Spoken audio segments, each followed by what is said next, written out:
साध संगत जी प्यार से बोलिए। तुद डिठे सच्चे पातशाह मल जन्म जन्म दी कटिए। इस नाम के बगैर तो सब लोग दुखी हैं। जिनके पास प्रभु नहीं है, ईश्वर नहीं है, निरंकार नहीं है, सदगुरु नहीं है, वो सब कुछ होते हुए भी दुखी हैं। और सुखी ये महात्मा लोग, संत लोग देखे कनाडा, अमेरिका, इंग्लैंड में महान संतों के पास, जिनके पास धन भी है, मोटर भी है, गाड़ियां भी हैं, बंगले भी हैं और सतगुरु का ज्ञान है, वही सुखी देखे। कोई तन दुखी, कोई मन दुखी, कोई तन त्रैत उदास, थोड़े थोड़े सब दुखी, सुखी राम के दास। ये सुखी महात्मा आप महापुरुष देखे। साध संगत दास वाशिंगटन में गया। एक हमारे माता जी हैं, बुजुर्ग माता जी, कानपुर के रहने वाले हैं और साध संगत दास उनके घर में एक हफ्ता ठहरा। वो शाम को 8-10 अमेरिकनों को और अमेरिकन लेडीज को ले आए। ऋषि जी इनको कृपा करो, ज्ञान दो। एक हफ्ता रोज दास देखता रहा।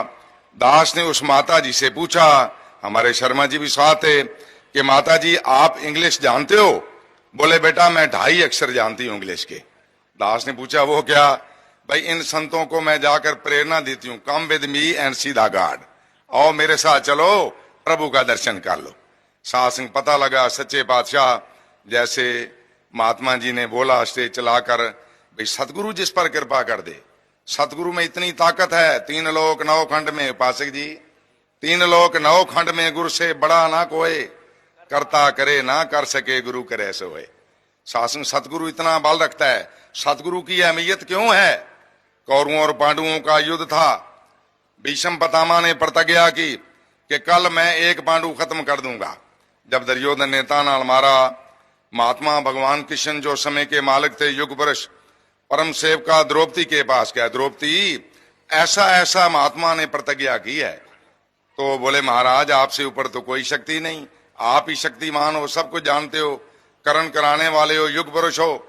कहने लगे ऐसा करना द्रौपदी, सुबह 5 बजे प्रातः काल महात्मा सिमरन में मगन है, आपने मेरे साथ चलना है। वही वस्त्र पहनना जो शादी पर पहने थे, गहने पहनना और पहनकर लंबा घूंघट डाल लेना, ये पता ना लगे कि तू द्रौपदी है। महात्मा के चरणों पर गिर जाना, गरम गरम आंसू डालना। जब महात्मा का मुख से आशीर्वाद निकल जाए, तेरा सुहाग अमर रहे, तब तूने घूंघट उठाना है और मैं बाहर खड़ा रहूंगा। जैसा सिखाया पढ़ाया गया। द्रौपदी चरणों पर गिर गई, गरम गरम आंसू महात्मा के चरणों पर पड़े। महात्मा देखता है ब्याहता स्त्री है, बड़ी दुखियारन है, और महात्मा का दिल कैसे होता है रामायण में लिखा है, क्या संत हृदय नवनीत समाना। महात्मा का दिल मक्खन की तरह होता है, पिघल गया। हृदय में आशीर्वाद निकल गई, बेटा रो मत, तेरा सुहाग अमर रहे। जब ये वर निकला, द्रौपदी ने घूंघट उठा दिया। महात्मा सोचता है ये क्या हो गया? कल मैंने प्रतिज्ञा की मैं खत्म कर दूंगा पांडु, अभी मेरे मुख से निकल गया तेरा सुहाग अमर रहे। सास मुंह में उंगल डालकर सोचने लग गए। द्रौपदी ब्रह्म ज्ञानी फिर चरणों पर गिर गई, महाराज आपका वर पूना होना चाहिए। बोले बेटा तेरा सुहाग अमर रहेगा। मैं ये सोच रहा हूं, ये जो कुछ तूने किया है ये तेरा दिमाग नहीं है, ये तेरी सोच नहीं है, ये तेरी समझ नहीं है, इसके पीछे समझ किसी और की है। आकर बाहर देखा, भगवान कृष्ण कान लगाकर सुन रहे थे, चरणों पर गिर गए। चलिया यहां भाई तूने आकर हमें चल लिया है, ये हमारी समझ नहीं। हम मुख से एकता की बातें करें, प्रभु की बातें करें, मीठी बातें करें, ये सतगुरु की आवाज है जो हमारी जुबान में बैठ गई। हमारी जुबान तो गालियां निकालती थी, बुरा भला कहती थी, ये सतगुरु की कृपा है। बिसर गई सब तात पराई, जब ते साध संगत मोए पाई, ना कोई बैरी ना ही बेगाना, सगल संग हमको बने आई। हम तो अपने धर्म को, अपने मजहब को ऊंचा समझते थे, हम तो किसी को अपने जैसा मानते ही नहीं थे। ये सच्चे पातशाह सतगुरु की कृपा हुई, जिसने दिल दिमाग आदमी का आदमी बदल दिया। दास दिल्ली ही रहता है, जिस महल्ले में, अपनी प्रैक्टिकल जीवन की बात, हमारे दिल्ली उस महल्ले का एक बदमाश, उसकी एक बहन रहती थी आगरा में, ज्ञान ले आया। ज्ञान लेकर, सर्दी का मौसम था, 5 बजे दास के घर में आया। कहने लगा भाई साहब धनंकार, मैंने देखा ये तो महल्ले का बदमाश है, ये निरंकारी कैसे बन गया? दास को बड़ा शक हुआ।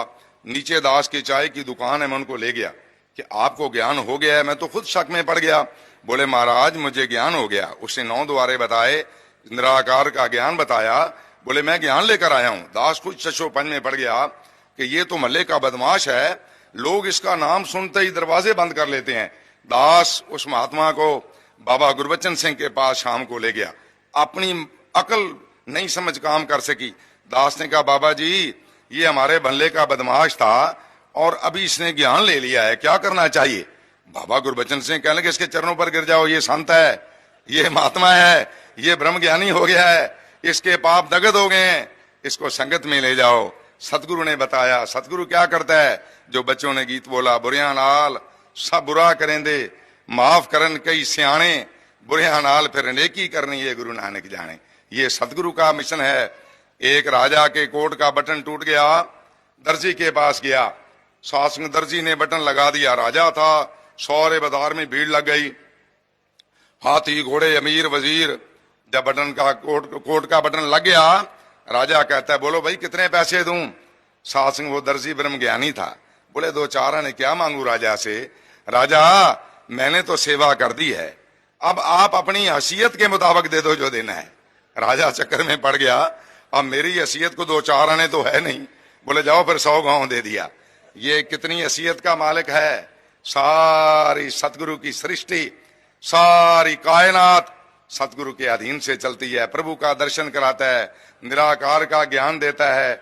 ये सतगुरु में बल है, ये सतगुरु ने हमें बदला है, कृपा की है। आओ संजनो महापुरुषो, सुख सारे दुनिया दे। राजमाता जी ने बोला था सुख सारे दुनिया दे, पा दे मेरी झोली विच, फिर भी मिलाई रखो संतां दी झोली।